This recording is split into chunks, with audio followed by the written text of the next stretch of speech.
معاف کر دے گا، لیکن جن گناہوں کا تعلق حقوق العباد سے، یا توبہ کرے، استغفار کرے، اپنی پیشانی کو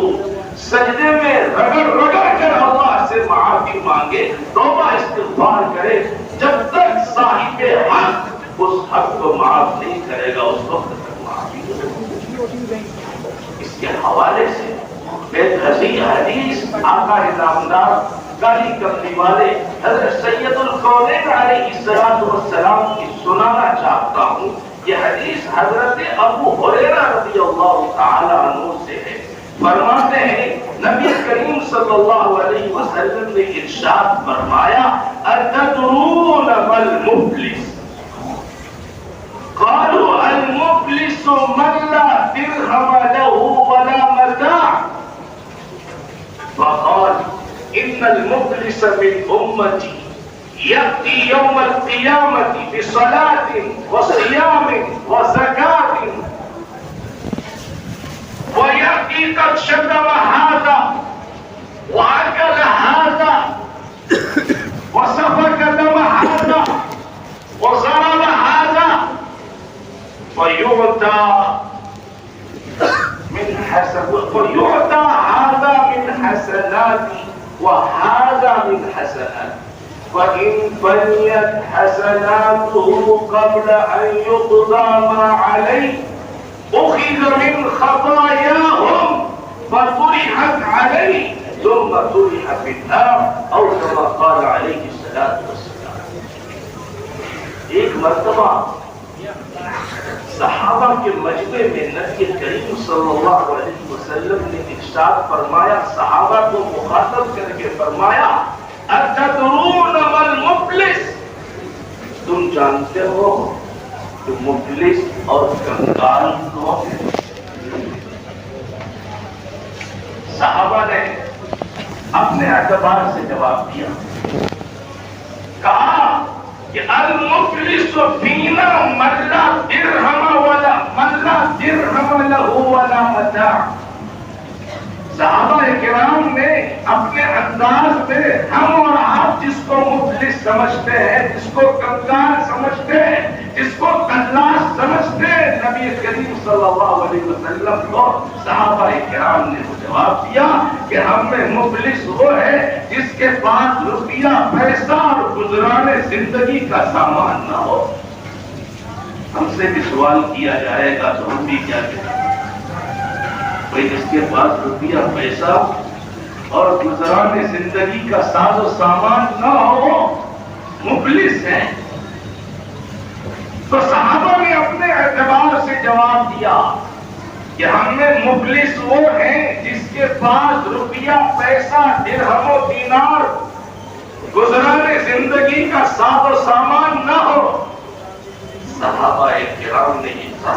کرام کا یہ جواب سن کر آقا نامدار کالی کملی والے حضرت سید الکونین علیہ السلام نے فرمایا کہ نہیں، جس کو تم مفلس سمجھتے ہو حقیقی مفلس یہ نہیں ہے۔ پھر کیا ہے؟ فقال، آپ صلی اللہ علیہ وسلم نے ارشاد فرمایا ان المفلس من امتی یأتی یوم القیامت بصلاة وصیام وزکاة۔ نبی علیہ السلام نے فرمایا کہ سنو، میری امت کا مفلس وہ ہے جو کل قیامت کے دن جہاں اولین و آخرین کا اجتماع ہوگا،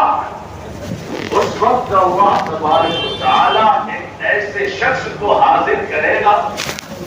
جو بہت سارے اعمال صالحہ لے کر آئے گا، ایمان کے ساتھ ساتھ بہت سارے اعمال صالحہ لے کر آئے گا، حسنات عظیمہ لے کر آئے گا، مثلا نماز کو لے کر آئے گا، زکات کو لے کر آئے گا، روزے کو لے کر آئے گا، صدقات کو لے کر آئے گا، خیرات کو لے کر آئے گا، غرضے کہ جو اس نے دنیا میں نیک کام کیے ہیں وہ تمام نیکیوں کو لے کر اللہ کے حضور میں حاضر ہوگا۔ لیکن وہ لوگوں کے ساتھ حق تلفی کرتا ہے، وہ بد اخلاق بھی ہے، لوگوں کے ساتھ ظلم و زیادتیاں کرتا ہے، لوگوں کے ساتھ بد اخلاقی سے پیش آتا ہے۔ اس کو نبی کریم صلی اللہ علیہ وسلم نے اگلے الفاظ میں فرمایا کہ ان المفلس من امتی یأتی یوم القیامت بصلاۃ وصیام وزکاۃ ویأتی قد شتم ھذا وسفك دم هذا وأكل مال هذا وضرب هذا وقذف هذا۔ بہت سارے اعمال کو لے کر حاضر ہوا، نمازیں بھی لے کر آیا، روزے بھی لے کر آیا، زکات بھی لے کر آیا، صدقات و خیرات بھی لے کر آیا، غرض ہے کہ اس نے کوئی نیک عمل نہیں چھوڑا، لیکن اس نے لوگوں کے ساتھ ظلم کر رکھا ہے۔ نبی علیہ السلام کے الفاظ سنو، وہ یہ حقیقت شتم ھذا، اس کا حال یہ ہے کہ اس نے کسی کو گالی دے رکھی ہے، وہ قذف ھذا، کسی پہ بے گناہ پر اس نے تہمت لگا رکھی ہے، وہ سفک دم ھذا، کسی مسلمان کا نام اس نے خون بہا رکھا ہے، وہاں کا مال ھذا، کسی کا مال اس نے کھا رکھا ہے، ہڑپ کر رکھا ہے، زمین دبا رکھی ہے، جائیداد دبا رکھی ہے، غرض کے لوگوں کے ساتھ اس نے مظالم کر رکھے ہیں، وہ ضرب ھذا، اس نے کسی کی گردن مار رکھی ہے، بغیر گناہ کے، بغیر کسی جرم کے، بغیر کسی حق کے اس نے دوسرے پر تھپڑ مار رکھا ہے۔ اسلام نے فرمایا یہ نمازی، روزے دار، زکات دینے والا،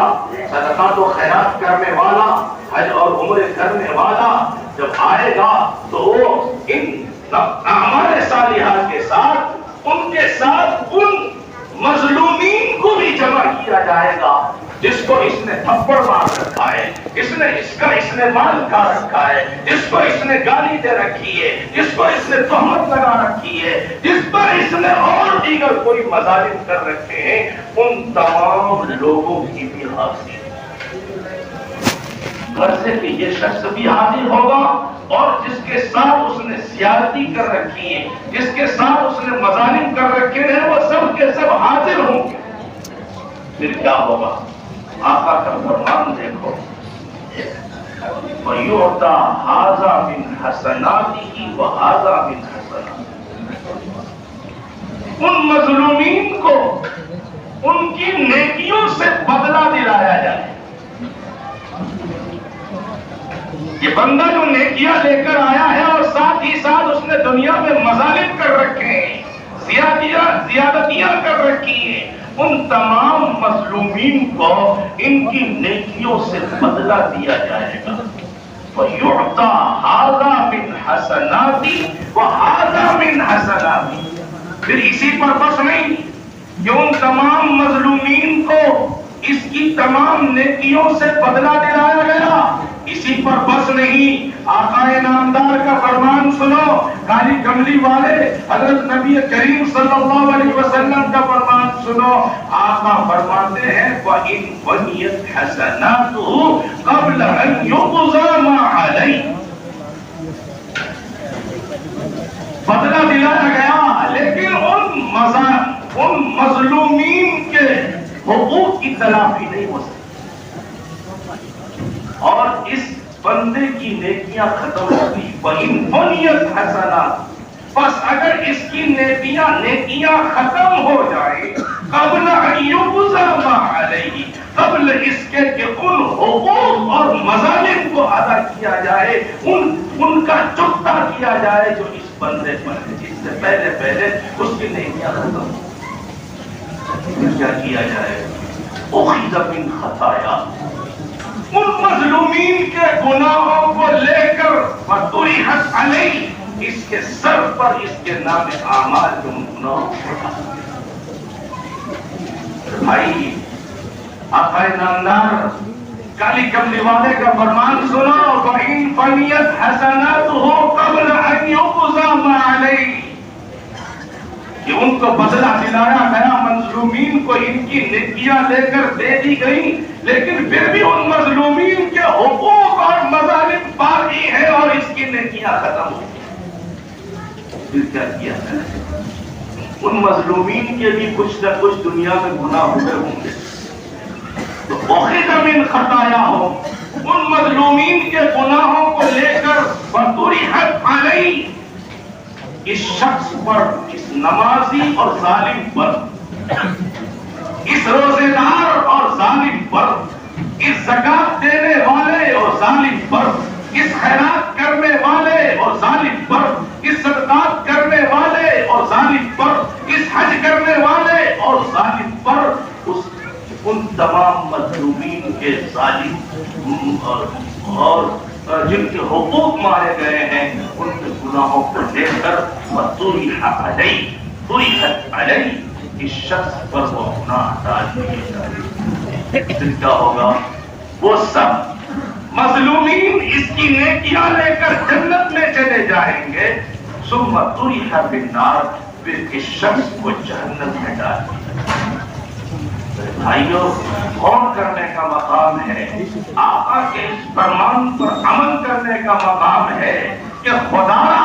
اگر ہم سے کوئی غلطی ہوئی ہے، ہم نے کسی مسلمان بھائی پر کوئی ظلم کیا ہے، اگر کبھی ہم نے دانستہ نادانستہ کسی مسلمان بھائی کو گالی دی ہے، کبھی تہمت لگائی ہے، کبھی اس کو تھپڑ مارا ہے، کبھی اس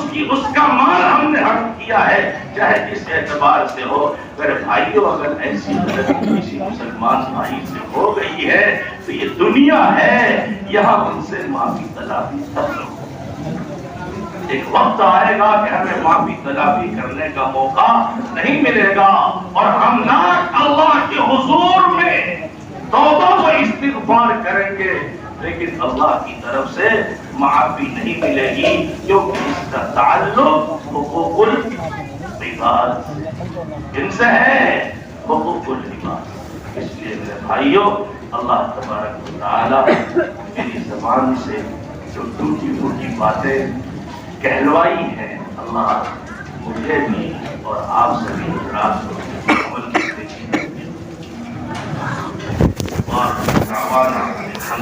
بھائی 1 منٹ آدھا منٹ اور نہیں۔ سرزمین دیوبند میں بے شمار مدارس ہیں، یوں کہہ لیجیے کہ وہ جگہ ایسی ہے جہاں علماء اور قراء اور مفتیان کرام کے بنانے کے کارخانے ہیں۔ اس سرزمین میں بڑے بڑے مدارس کئی ہیں، لیکن چند اہم مدرسے ہیں، دارالعلوم وقت اور دارالعلوم زکریا۔ میری حاضری اس دارالعلوم زکریا سے ہوئی ہے جو حضرت شیخ الحدیث مولانا زکریا رحمۃ اللہ علیہ کی نسبت پر قائم ہے۔ سرزمین دیوبند کے اندر یہ بڑا ہی مشہور و معروف ادارہ ہے، اس میں شروع سے لے کر بخاری شریف اور مفتی تک تعلیم ہوتی ہے، اور 1300 طلبہ قیام و طعام کے ساتھ تعلیم حاصل کرتے ہیں، اور مدرسے کا سالانہ خرچ 2,47,00,000 روپے ہے۔ آپ سبھی اہل خیر حضرات سے درخواست ہے کہ جاتے ہوئے اس ادارے کا زیادہ سے زیادہ تعاون کرتے ہیں۔